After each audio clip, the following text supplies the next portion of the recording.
I'm glad you made it back. Today I'm going to discuss the difference between lay and lie. These are confusing because the present tense of lay is the same spelling for the past tense of lie. And if you're already lost, then hang with me for like 3 more minutes because I'm actually going to have Tom Brady help us to understand this better. And we all know that Tom Brady just makes everything slightly better. Also, this is not a status marker. That means if you misuse this word, you're not looked down upon or thought of as unintelligent. So many people don't know the real ways to use these 2 words. However, if you do want to know the difference between right and wrong and want to keep our language from being further butchered, then I'm going to give you the quick grammar get it so that you can say, I got it. Okay, I made this chart for you, but the most important thing is that you just learn how to use it. So I did label the simple present, simple past, past participle, and present participle, but most of you, when you hear those words, you just hear like rah, rah, rah, rah, rah. So I'm going to give you a sentence for each one, and that will make, I think, a lot more sense. We're going to start with to lay. To lay means to place something down. That something is a direct object, so there will be a direct object in your sentence when you use to lay. And I need an object, so I don't have Tom Brady to use as my object. I would love to use Tom Brady as my object. That's fun to say. But you work with what you have in life, and so I have his jersey, which is a close second, except not at all. But we're gonna use it. So here we go.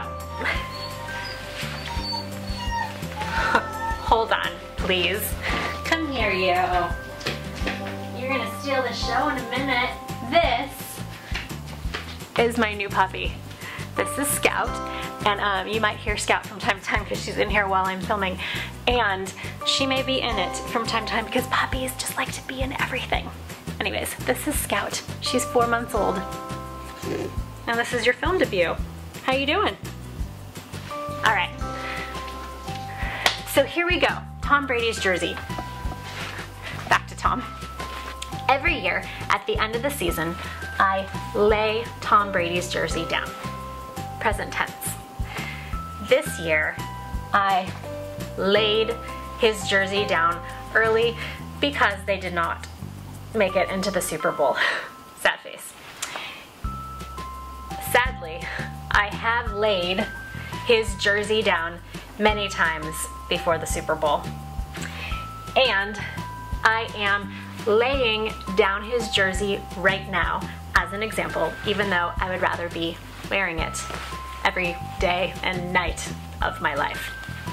Okay, notice a pattern here. To place has a long A sound, and so do all the forms of to lay. Lays, laid, have laid, and laying all have a long A like place. And so that will get you at least in the ballpark. You never lie something down, you only lay it down. Moving on to lie. So with to lie, because it is all over the place, we need to think of other ways to remember. So if you can think of the second definition, to lie means to not tell the truth, and when you don't tell the truth, things are all over the place, and the forms of to lie, that was my dog, sorry. The forms of to lie are all over the place. So for instance, don't lie when you lie with me in bed. Is that inappropriate? That might have been inappropriate. But you'll remember. Moving on. Lay. Yesterday, I lay on a layer of Tom Brady day. It's terrible. These can't all be golden. Moving on. And I have laid. Who says have laid anymore? Like, that sounds a little Shakespearean, doesn't it? I have lain with my Tom Brady jersey nightly. Moving on. Lying. I was lying when I was about lying with my Tom Brady jersey. I don't know, but these will help you a little, maybe. Lie, lay, have lain, and lying when you are resting or reclining. Let's get this Tom Brady jersey back on.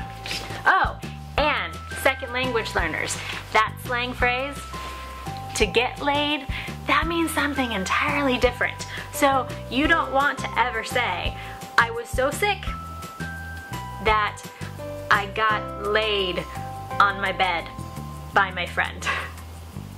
Unless you did get laid by your friend, in which case, yay you? I don't know. And with that, and Tom Brady, and my puppy, this has been your Grammar Get It. I hope you got it.